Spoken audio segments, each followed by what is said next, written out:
Hello students, welcome back to my channel. आज मैं कराने जा रही हूँ चैप्टर नंबर 1 और ये लास्ट क्लास है हिस्ट्री की, चैप्टर नंबर 1 की क्लास 6 की लास्ट क्लास है। तो हमने पिछले क्लास में पढ़ा था पार्ट 1 में कि पुरातत्वविद जो थे वो छानबीन और खुदाई भी करते हैं और कुछ वस्तुएं जो थी वो पत्थर, पकी मिट्टी और कुछ धातु की भी बनी हो सकती है।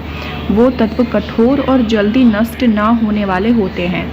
इससे आगे हम पढ़ेंगे इतिहासकार उन्हें कहते हैं, ये बहुत इंपॉर्टेंट पॉइंट है, इसको नोट डाउन कर लो, जो अतीत का अध्ययन करते हैं। इतिहासकार उन्हें कहते हैं जो अतीत का अध्ययन करते हैं, और स्रोत उसे कहते हैं जो पांडुलिपियों, अभिलेखों या पुरातत्व से ज्ञात जानकारियों के लिए इतिहासकार जो इनको स्रोत शब्द का नाम दिया है इन्होंने।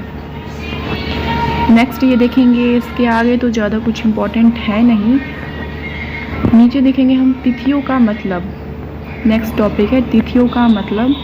2000 साल पहले कहने का तात्पर्य है ईसा मसीह के जन्म के 2000 साल के बाद से है, और ईसा मसीह के जन्म के पहले की सभी तिथियां जो है वो ईसा पूर्व, यानी कि पूर्व मतलब होता है पहले कही जाती है। 2000 साल के बाद जितनी भी तिथियां हैं वो ईसा मसीह के जन्म के बाद ही कही जाएंगी, और 2000 वर्ष कहने का मतलब है ईसा मसीह के जन्म के टाइम पे 2000 वर्ष जिसे हम कहते हैं। नेक्स्ट पेज पे देख लेते हैं इतिहास और तिथियां। इंग्लिश में जो है वो BC मतलब बिफोर क्राइस्ट का मतलब होता है ईसा पूर्व। हिंदी में इसे ईसा पूर्व कहते हैं, इंग्लिश में बिफोर क्राइस्ट कहते हैं, ये भी इम्पोर्टेंट है। और AD जो है वो हिंदी में इसे ईस्वी कहते हैं। इसका इंग्लिश का फुल फॉर्म होता है एनो डोमिनी, जो कि लैटिन शब्दों से बना है, और इसका मतलब होता है ईसा मसीह के जन्म के साल से।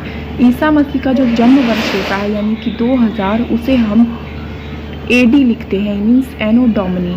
ईसा मसीह के जन्म के टाइम को हम एनो डोमिनी कहते हैं, और कभी कभी AD की जगह CE और BC की जगह BCE वर्ड का भी यूज़ होता है। ये भी डायरेक्ट NCERT में क्वेश्चन छपता है, NCERT से ही डायरेक्ट छप जाता है सीटेट में। तो AD की जगह हम CE और BCE का भी यूज़ करते हैं। CE अक्षरों का प्रयोग कॉमन एरा, और BCE का मतलब हो गया बिफोर कॉमन एरा, मतलब पहले की कॉमन एरा और उससे पहले की common era means before common era का यूज़ करते हैं हम। और बिफोर प्रेजेंट मतलब होता है वर्तमान से पहले, मतलब अभी का जो टाइम है उस टाइम से पहले, उसे हम कहते हैं बिफोर प्रेजेंट। तो आपका ये क्लास यहीं पे ख़त्म होता है। चैप्टर नंबर 1 का ये लास्ट क्लास है, और इसका यहीं पे दी एंड होता है। तो ये भी इम्पोर्टेंट है, ये भी नोट डाउन करने वाला है। तिथियाँ ये भी पूछ सकता है सीटेट में, दिसंबर या जनवरी में जो सीटेट होने वाला है उसमें पूछ सकता है इसमें से कि कृषि का आरंभ सबसे पहले कहाँ हुआ था। तो 8000 साल पहले हुआ था। और सिंधु सभ्यता के सबसे पहला नगर कौन सा था? प्रथम नगर। 4700 साल पहले इसका विकास हुआ था। सिंधु सभ्यता का प्रथम नगर का विकास 4700 साल पहले हुआ था। और गंगा घाटी का नगर जो है वो मगध का सबसे बड़ा राज्य है। मगध का बड़ा राज्य गंगा घाटी का नगर, उसका विकास हुआ था 2500 साल पहले, और वर्तमान में लगभग 2000 साल पहले। तो ये चैप्टर यहीं पे दी एंड होता है। अब हम मिलते हैं।